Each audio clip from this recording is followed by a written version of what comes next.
This time on War Junk, we investigate and explore one of the bloodiest battlefields of the entire Second World War, Monte Cassino in Italy. We follow in the footsteps of the celebrated 1st Special Service Force by attempting to climb one of the most treacherous mountains in the area.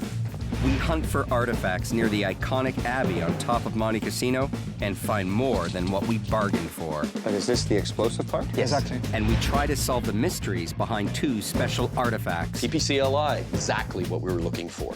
This is War Junk Italy, the Battle of Monte Cassino. I'm Professor David O'Keefe. And I'm history buff and filmmaker Wayne Abbott. With our team, we travel the globe searching for war junk. Remnants, artifacts, anything left over on the battlefield. Some big, some small. All with a story to tell. And a mystery or two to solve along the way.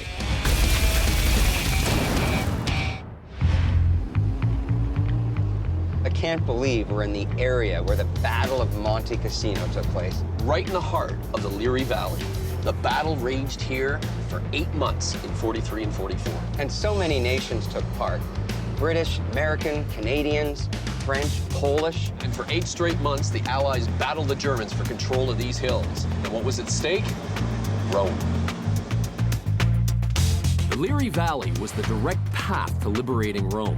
But the mountains flanking it had been turned into a series of enemy strongholds, and the Allies were faced with breaking through a number of German defensive lines as they moved north. By the end of 1943, Allied forces had already suffered massive casualties trying to break through what was called Hitler's Winter Line. What a view. This gives you a great example of what the Allies faced when they tried to push up here towards Rome. Every single one of these mountains were German-controlled and became really a battle of the hilltops. Well, there's one hilltop here that I want to get to the top of, and it's that one. Monte La Defensa, that's where the 1st Special Service Force made their legend, right up there. 10 years ago, I did a story on the 1st Special Service Force, and since then, it's been a dream of mine to get to the top of La Defensa. You may get your chance, because our first meeting is with a gentleman who actually lives at the foot of La Defensa, and he has a museum dedicated to the 1st Special Service Force.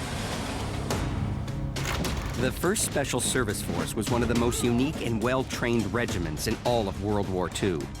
They were an elite fighting unit made up of both American and Canadian soldiers. This joint venture was a first of its kind. What made them a special force was their intense training as paratroopers and demolition experts, as well as in winter and mountain warfare. Perfect for this area and climbing Monte La Defensa. Museo Historicus? Yeah. That's where we're going, right? We are meeting Angelo Andrioli, a former paratrooper with the Italian Carabinieri. This is a gentleman who has dedicated his life to studying the actions of the 1st Special Service Force on Monte La Defensa. Wow. Buongiorno, Buongiorno. sono Angelo Andreoli, presidente dell'Associazione Historicus. Benvenuto al Museo di Caspoli. Grazie. David O'Keefe, and this is Wayne Abbott. Hi, sir. How are you? Molto lieto. This is quite an interesting collection. This all comes from Defensa. La gran parte della Defensa è il materiale inglese da Monte Cassino. Can you take us around? Can you show us the rest of the museum? Certamente, prego. Angelo has built up his collection over 15 years. He hunts for artifacts on and around Monte La Defensa. Oh, wow. Look at these walls. Are these all from the 1st Special Service Force? Sì, questi sono alcuni oggetti in dotazione alla prima forza speciale. Nell'altra stanza del museo ci sono le altre cose che vengono dalla prima forza speciale. In particolare, questo è un caricatore del Johnson Light, uno dei 2 caricatori. Oh, wow. This clip comes from what is called a Johnson light machine gun. And as far as we know, only the 1st Special Service Force used them. And they absolutely loved them because the standard machine gun at that time required 2 men. This one only required 1. So it was perfect for mountain operations. Oh, look at the photos. Oh, no, this is incredible. This is a unique collection. That is one incredible artifact. These were some of the rarest photographs of the 1st Special Service Force in action that I'd ever seen, including some that were taken in the hours after they took Monte La Defensa. The operation commenced on December 1st, 1943, when the force begins its climb of La Defensa, moving only at night and in absolute silence. Then, early on the 3rd, they attack, and within a few hours, capture what was considered an impossible objective. The final cabinet he showed me was very sobering. Questo elmetto è stato colpito da una raffica di MG 42. Look at this. There's the bullet hole right there. Where did you find this? È stata trovata in alto, sulla Defensa. Do you think there's anything still left to be found on top of Defensa? Sicuramente sì. Well, since you've been up there before, would you be able to take us up?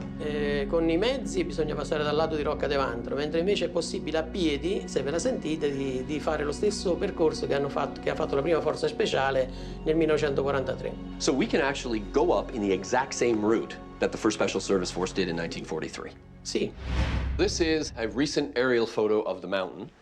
What are the routes that we can use to get up there? Ci sono due alternative, o fare quella che ha fatto il primo reggimento, sicuramente il secondo canalone, che è quello che ha fatto il secondo reggimento della prima forza speciale, che ha condotto l'assalto. Now the question is, once we get under the cliffs, how do we get on top? E bisogna scalare una parete. Okay, and what are we going to need for this? Si può fare anche senza fune, comunque sarebbe opportuno portarsela. This is going to be grueling. Believe that? We're going to climb Monte la Defensa. This was exactly what I was hoping for when we came into the Monte Cassino area. To get a better picture for ourselves, Wayne and I decided we would drive to an olive grove just a few hundred yards from Angelo's house, right at the foot of La Defensa. That looks monstrous. Much more demanding than we ever thought. Monte La Defensa stands 960 meters high and is the southernmost peak in the Liri Valley. The Allies had to take it first in order to move north up towards Monte Cassino. But many troops were killed trying to storm the summit in 1943. That is, until the 1st Special Service Force arrived. So, what were the two routes that Angelo outlined? Well, you can see the 3 bowls, one there, one here, and one there. The 3rd one is where the 2nd Regiment went up in December of 1943. They went straight up there? During the attack, the force was made up of 1,800 men divided into 3 regiments. The 1st Regiment climbed the ridge on the north face, where they waited in reserve, while the 2nd Regiment crossed the east face, then ascended the steep cliffs to assault the positions on the summit. So either way, no matter what route you take, when you reach the top, you're going to be walking in the footsteps of history. Both of them seem daunting. Do they ever?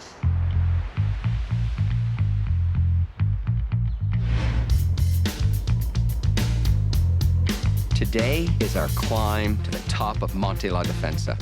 This is what I've been hoping for almost a decade and a half. We set off for the mountain just before sunrise. I'll be tackling the climb with teammate Craig Mitchell, while Dave has his own mission to accomplish. Well, this is going to be a challenging day, to say the least. Yeah, you're going to have to come right across this face before you actually make the ascent up. That's going to be difficult. We'll be hiking and climbing up nearly 7 kilometers of mountain, following the path of the 1st Special Service Force. They did it over 2 nights, moving only in darkness to avoid detection by the German forces above.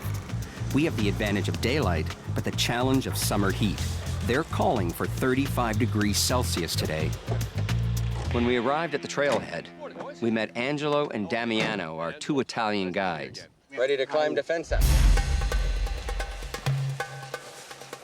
And when the boys are trekking up Defensa, I'm going to check out another lead. Based on the challenges of summer heat and difficult terrain, we decide as a group to combine the 2 routes we've been discussing. We first tackle the route that the 1st Regiment took up the north face, and then we'll connect it to the final assault route of the 2nd Regiment. Just amazing to be walking up here right now. And we're only at the beginning of our journey. Within the first 100 meters, we came across German machine gun positions, still intact over 70 years later. These are the type of positions that the force had to come up against. You can just see the range of fire that they had. There would have been no trees here. The farther we climbed, the thicker the forest got. Oh, man. It's relentless. It really is. Angelo had a tough time deciding which route to take because all the trees had overgrown whatever path was there. We're going up this really steep section, very rocky. This is hard enough to go for us right now without people shooting at us in the dead of winter and at night.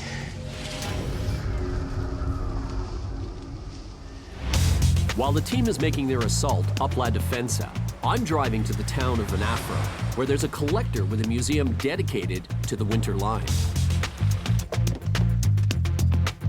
I was going there with one specific mission in mind, to find anything of a personal nature that could be connected with the 1st Special Service Force.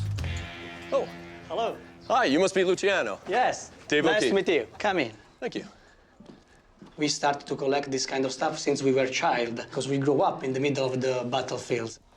Not only did he have an incredible collection of material, but the way he laid it out, the way it told a story of the experiences here, made it perhaps one of the best museums I've seen in the area. This picture is my grandmother, You're kidding. How old was she? 11. I found this picture in Washington, the National Archives of Washington. I showed the picture to my grandmother, and she said, oh, yes, it's me. So this isn't just a question of, an interest in military history. This is family. Back on the mountain, Craig and I are struggling to navigate through dense brush and still look for artifacts. So what is this area right now? It's the place where the 1st Regiment stayed for half an hour in order to change the batteries. This is a German emplacement. They would have taken out this German position on their way up. Exactly. We had a clear objective. We were hoping to find any type of artifact that would help tell the story of the 1st Special Service Force as they climbed this mountain back in December 1943. What is it? Oh, Food tin or something like that. this is war material. But it's early yet. We hope we can find something directly related to the force. While the team searches for artifacts on the mountain, I'm also on the hunt at the Winterline Museum. This is a German bunker. Here you can understand how the German can control all the passes of the mountain. This really gives a good representation of the kind of fighting that went on Yes. in the Italian hills. I'm still looking for something that is personal and something to do with the 1st Special Service Force. We have a section dedicated to special service. Really? A whole Yes, section? yes, this way. This was the first time I had seen the uniforms that they had worn, the special baggy pants, which were unique to the 1st Special Service Force, and also that incredibly symbolic red arrowhead patch. Another particular item is the Johnson light machine gun. That's the It's- Johnson it's, light machine gun. It was made just for them. Oh, this is great. Almost like a modern light machine gun. The other objective that I have is to find something personal, maybe with a name or identifying marker from a member of the 1st Special Service Force. We found some canteens on top of the fence, and one has the name on it. A canteen from Defensa with a name on it. Yes. I gotta see that. A couple of hours into our hike, and we're walking along a path when Damiano looks down and finds 2 perfect cartridges. Well, they're American. This is the 2nd rest area of the 1st Regiment. Exactly. And they were here at what time? 5:30. In the morning of In the December morning, 3rd. yes. So just about an hour and a half before the battle. They would have been reloading, they would have been getting themselves all prepared, making sure everything's all tightened up on their backs, and they would have just been slotting these into their magazines, and these were left behind. And these are incredible artifacts just to find, just literally right here on the surface.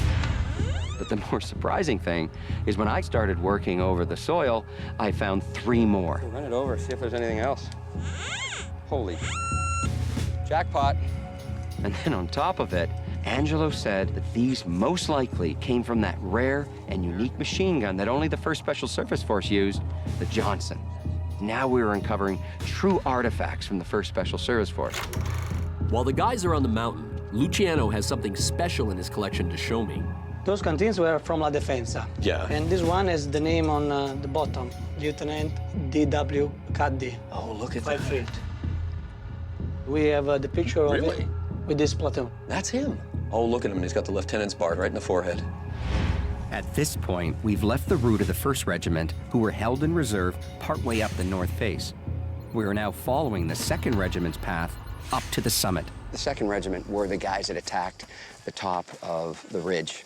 And we're in their probably last rest area Yes. prior to going to battle. Holy, guys. Is it a mortar? It's a 60 millimeter mortar round, American. Wow. So you can see the fuse is damaged on the front there. So is this dangerous right now? It's live. It would be It's better live? to live with. Potentially, it's very dangerous. It's still got all its charge in there, so if that took a serious whack, then that would make a big hole. But just touching it like that is relatively safe. That is an incredible piece of war junk here, found right on Monte La Defensa. In our wildest dreams, we didn't think we'd be finding so many remnants so definably from the 1st Special Service Force. But now, the real challenge begins. Can we make it up here? Not so easy, but No, is it possible? Okay, why don't we try this? So what do you think, Craig? It probably looks worse from where you are. Once you get your nose to the front, it's not too bad. We scale the cliffs one at a time, passing the gear up. It's challenging, but worth it. This is unbelievable. Absolutely gorgeous. What an incredible climb. The fact that the 2nd Regiment did this the morning of December 3rd in the dark. And silently, of course, because the Germans were just up there. I have found what looks like a possible lead to a 1st Special Service Force veteran. Lieutenant D.W. Cuddy. Oh, look at 5'3". that. The 3rd Regiment, weren't they at the bottom in support? Yes, they were in the back lines. Cuddy was a platoon commander in the 5th Company, 3rd Regiment, that was in support of the assaulting troops. But at this point, it's still unclear what Cuddy and his platoon were up to that morning. So this was found on top of Defensa, yes. but you believe that Cuddy never made it up. I think not. Oh, this is even better now. This actually comes with a mystery. How did Cuddy's canteen get on top of the mountain, yet he stayed below? Unfortunately, Cuddy was killed a little later during the Anzio invasion. But what was fascinating here is not only do we have the artifact, we had a name and a photo of the man who actually used it. I gotta get this off to the research team right away. Where we are right now is the last rise before you hit the before the summit. attack. Right from here, about 30 minutes, 20 minutes before the battle, they would have come through here and scaled those cliffs, and the legendary attack began. Yeah. The route I'm taking to meet the team up at La Defensa is the same route that the Germans used to take to reinforce their positions on top. It is a tricky and treacherous, tiny little road. 5.5 hours of climbing, scrambling, and bushwhacking. And the mountain still has a few surprises for us. We're only how many meters from the top? 20 meters. Damiano looks down and look what he gets. A U.S. badge. This is evidence that the force was here. It's beautiful, look. Yes. What an artifact right from the top of Monte La Defensa.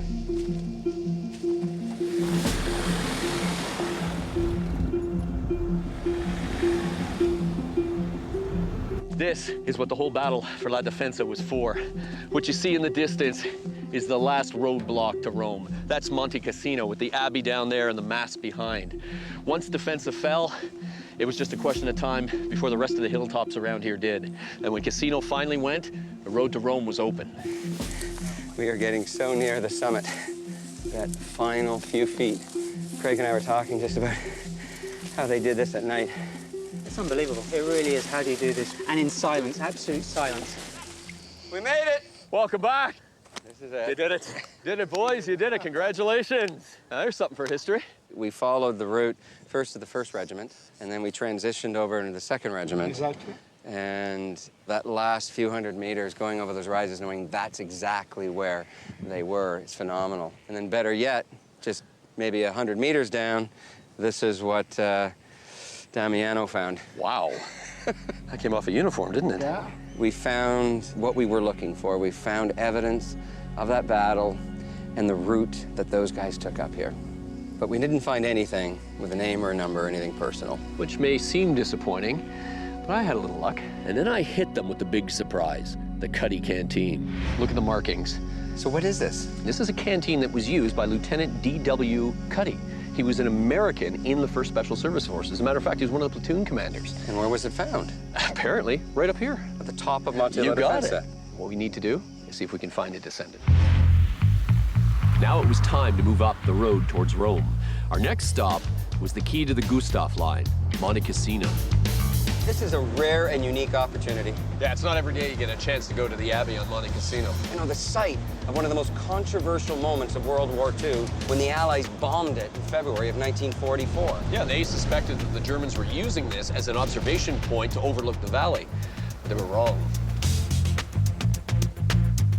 The Abbey at Monte Cassino was established by St. Benedict in the 6th century, and it persevered through numerous wars and upheavals until that shocking day in 1944. Now we're going to interview one of the last surviving witnesses to the bombing. Monk Don Germano was a 12-year-old schoolboy in 1943.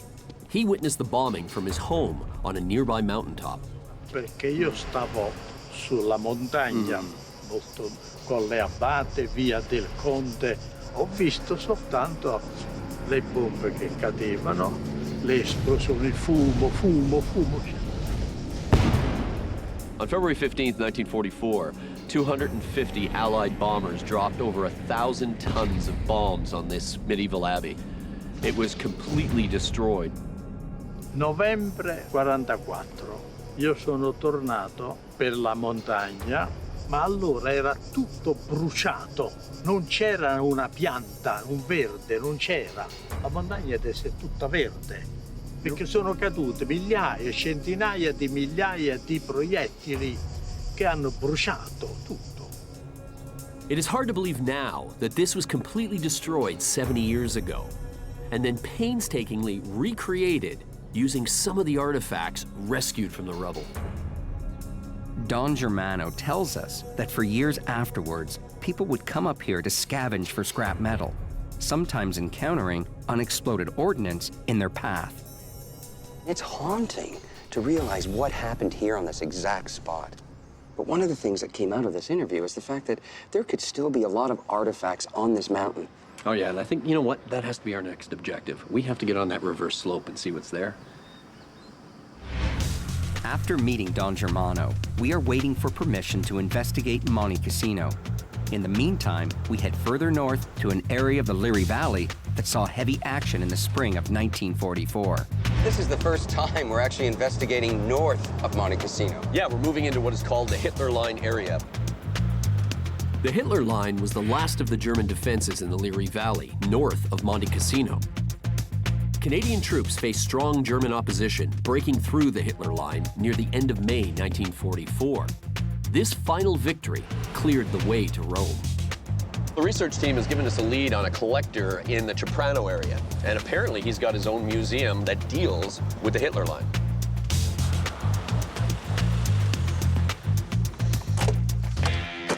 Oh, buongiorno, you must be Alessandro. I'm David.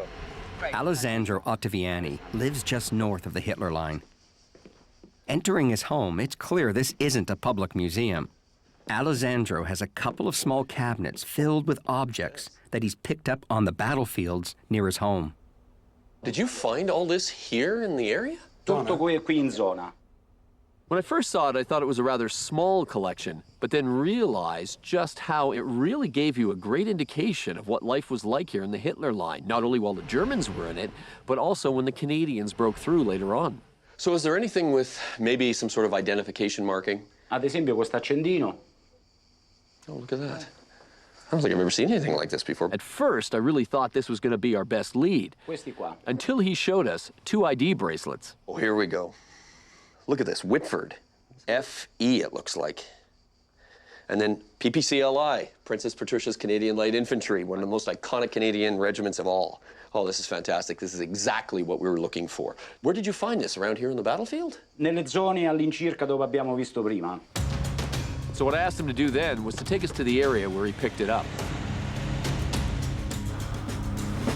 On our way to the nearby forest, David checked the Commonwealth War Graves website. His name's not there. That means he survived the war. He was not killed. F.E. Whitford must have just lost his bracelet as the Canadian regiments came through this area. Crazy road here, guys. We're really off the beaten path. There he is. So is this the spot here now? Non qui, 100 metri più in là. All right, let's go. As we walked through the forest, I kept my eye out for any signs of trenches or foxholes, but this looked pretty serene, this area. there were no discernible signs of a frontline position. È qui dove Right here. vado il bracciale. Did you find anything else with it? Forbici da chirurgo, siringhe, varie di bendaggi, tutto siringhe. He found evidence of what seemed to be some sort of hospital or medical facility. Questo era probabilmente un campo dove convergevano tutte le truppe prima dell'avanzata. This bracelet is becoming more and more mysterious. Well, we have some clues. First of all, we know this is a rear area position, so it wasn't the front lines. And also, all the other artifacts that were found in the immediate vicinity of the bracelet were all medical in nature. So there seems like a pattern that's starting to form here. Question is, what really happened with Mr. Whitford? As we send this information off to the research team, we find out that we've been given permission to investigate Monte Cassino behind the Abbey. This is a rare opportunity to dig on one of the most famous battlefields in the world. We're meeting Damiano, one of the guides that took us to the top of La Defensa. Hi, Wayne. Good to see you, sir. Good to see you. What's the plan of action today? Today we will reach the top of Snake's Head Ridge, bloody point 593. It's an incredible place. We followed Damiano through the winding roads up to Hill 593. This whole area was absolutely pounded by both artillery and heavy bombers before the battle. Well, it's something we need to be mindful of when we do start digging, because if I find any big iron signals, we're going to have to be extremely careful. So even though we're looking for personal artifacts, there's a lot of dangerous stuff still in this mountain. Well, that's one of the reasons why they keep this off limits. Hill 593 is less than half a kilometer from the Abbey, and this is where the Polish Second Corps made their reputation. They captured this in late May of 1944 after some of the most bitter fighting anywhere in Italy. We basically had two objectives. One was just to take a small area of this Monte Cassino battlefield and see how many artifacts we could find. The second objective is we really wanted to uncover something personal, something from a soldier who fought there. Watch the branch, David. Yep. One at a time, boys. Damiano took us into this thick forest. Now, the beginning wasn't so bad until we reached the target area. Whoa! The rocks that were strewn all over this very steep hill just made it treacherous to walk on. And then Damiano told us the reason for this. It's the result of heavy bombing. This is actually from the bombing. Yes. This whole area just must have got hammered. This is really gnarly. I'm gonna switch this rig to a smaller camera, and I think we just have to be very careful. As we make our way through the forest and over the rocks, it doesn't get any easier. Jeez, this sucks. Then we stumble upon some nasty stuff. What do you have there, Damiano? An HE03 German rifle grenade. It's high explosive on the inside. You'd actually launch it from a rifle. So how dangerous is this right now? Probably best just to leave it in situ at the moment and report it to the authorities. Exactly. And then, further down, Craig finds something even more menacing. Oh, jeez. Just lying here. I saw it even before I got near it with the detector, and I could tell just from the shape of it, it was a particularly nasty piece of ordnance with a very big kick to it. What is that? It's a British An anti-tank? Yes, Oh, it's a yes. Piat? Yes, a Piat. Anti-tank ammunition. It's in really good condition. Really? But is this the explosive part? Yes. Exactly. A handheld anti-tank weapon used by the British. Now this was dangerous. This is meant to go through several inches of Yes. reinforced steel. That's got enough charge to make a hole in a yes. tank. I'm actually seriously getting worried right here because it's so treacherous. Nobody's been down here. And the stuff is just lying around in situ from 70 years plus. Okay, be careful, Craig, please. If we find a few more of these, then I think I might call it quits. Everywhere the team stepped, it seemed like we were coming across UXOs, unexploded ordnance. It really gave you an idea of just how intense the fighting was and how potentially deadly it was for any soldier caught on that hill. The fuse is probably about here. Okay. I actually think it looks like a mortar. Yeah, it's likely a German 81 mortar. Not far, Craig digs up something else. It looks like a Mills 36, which is what was used by the British, the Canadians. You're saying that the pin is out? Yes. Whoever threw this could only have been about sort of 20 yards away. This is close combat. We have found an incredible amount of UXOs. I'm coming up. But we're still hoping to find more personal objects. Then Damiano calls us up the hill. It's right down in a crevice here in the rocks. Something rusty? Yeah. Can you touch it? Yes, yes. Not a bottom? My God. Canteen. It's a British canteen. Are you kidding me? Yeah. Well, it's been there for a while. That's amazing. Yeah. First thing is try to look for a name. But I just don't think there's anything on it. This is in rough shape, but it's a great artifact to tell the story of what happened here. This was a poignant moment of our investigation because finally we found something that belonged to a soldier and not just a UXO. Wayne, come over here, mate. I think I might have something. We start to find more personal items. We dig up something left behind by a soldier. A spoon. Lovely. A spoon. And then Craig finds a mangled German belt buckle. Oh, I recognize it now. It's pretty battered up, isn't it? I mean, that's taken some beating. Back in the woods, Craig starts to search in an area that appears to be a machine gun position. Oh, there's another bullet. Another bullet? Another shell. Besides finding a lot of bullet cartridges, he spots something unusual. Look at that. What is that? It looks like a wing of some description. I can't really tell from just that tiny little fragment. Would it be German? Could be American. They had eagles on some of theirs. Damiano, Yeah? could you come here for a minute, please? It's only small, but it looks like some sort of a wing or something like that. Yes. The badge of the 2nd Polish Corps. Polish? Yeah. You can tell straight away. Yeah. This is the first representation we found of Polish soldiers being here on what essentially is their crowning glory in World War II, the capture of Monte Cassino. This is the kind of piece that we've been looking for all day, and to actually find a Polish piece right here on Monte Cassino, this is gold. Absolute gold. We did it. We found real evidence of the fighting on Monte Cassino.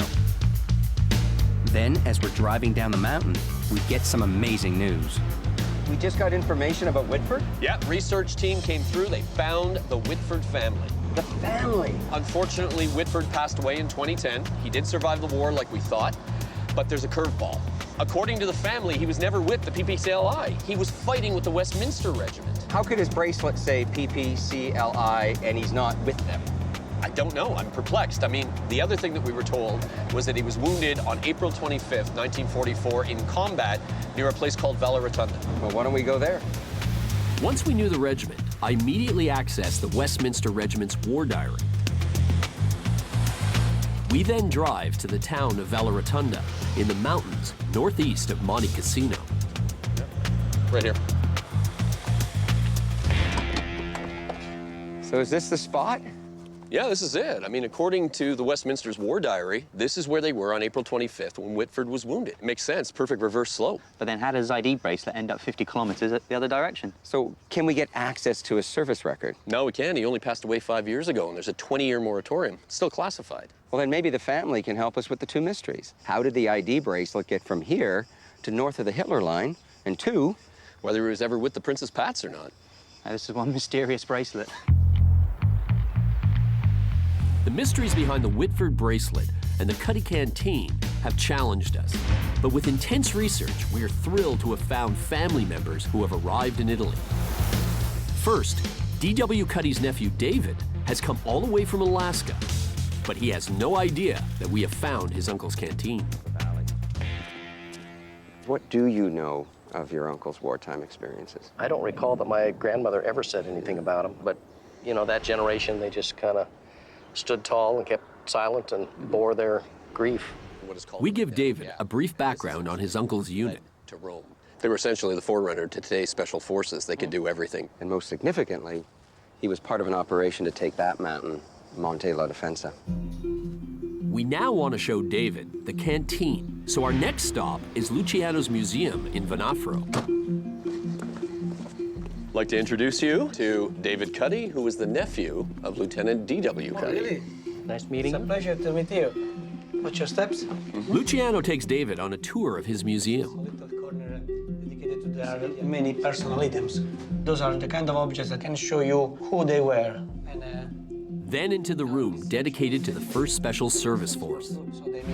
during our researches on La Defensa, we found this canteen belonged to your uncle. Oh, really? Isn't that wonderful? You can see on the bottom the name and the unit. Oh, Caddy.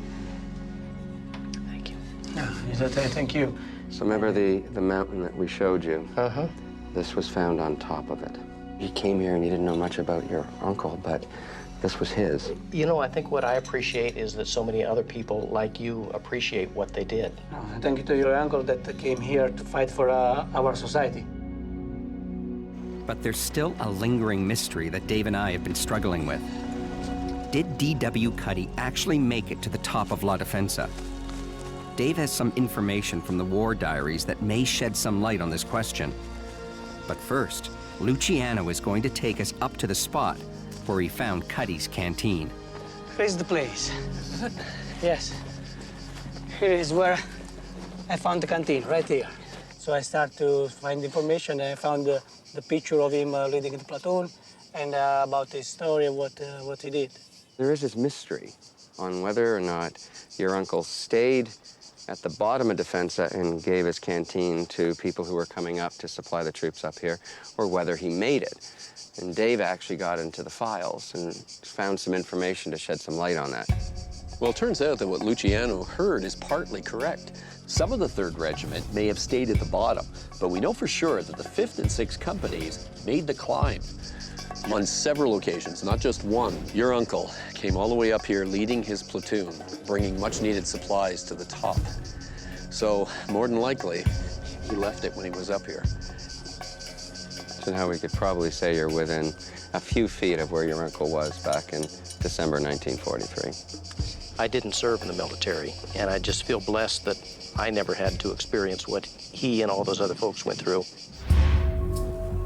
Back down in the valley, we have great news. The family of F.E. Whitford is now here. Surprisingly, 4 of them have made the trip from Western Canada. Good morning. There, morning. Including Frank Whitford's widow, Margaret, Such a pleasure for you to come with us. and his 3 children, Jim, Kathy, and Sharon. Hi, Sharon. I'm David. Come over here, that'll be great. The first stop is to take them to the small town in the mountains where Frank Whitford was wounded. On the way to Valle Rotonda, Kathy tells us about living with her father and a very different kind of battle scar. I can remember many nights being woken up by my dad just screaming and screaming, and my mom trying to console him, and we didn't understand, and it was just horrible seeing my dad like that. Frank's trauma affected the whole family. For him, it was just so, it's hard for me to explain, really. Just really traumatic. Yeah. He'd waken in the night and he'd just be in a panic. I'd have to try and calm him down. It was very, very hard on him. Now it's time to tell the family what we uncovered in the war diaries.